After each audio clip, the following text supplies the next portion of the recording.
Ќе го расипат ли странците јубилејното издание на Штипското културно лето?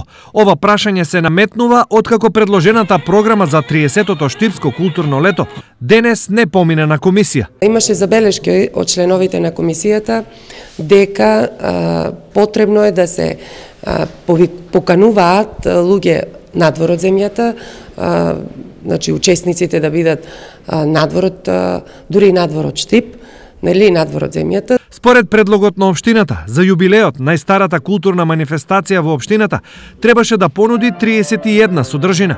Традиционално предвидени се концерти, музички настапи, изложби, промоции, настапи на фолклорни друштва и театарски представи.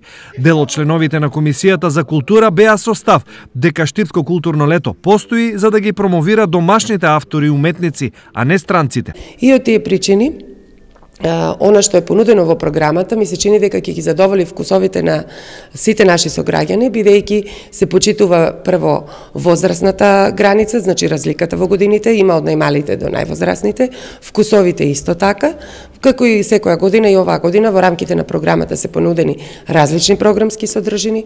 Инаку, за реализација на годинашно Штипско културно лето, општината издвои 133.000 денари, а како место каде дел од содржините би требало да се организираат, освен традиционалните, се споменува и просторот пред новиот ректорат. Крајниот збор за тоа ќе помине ли оваа верзија на програмата или не, ќе го кажат советниците.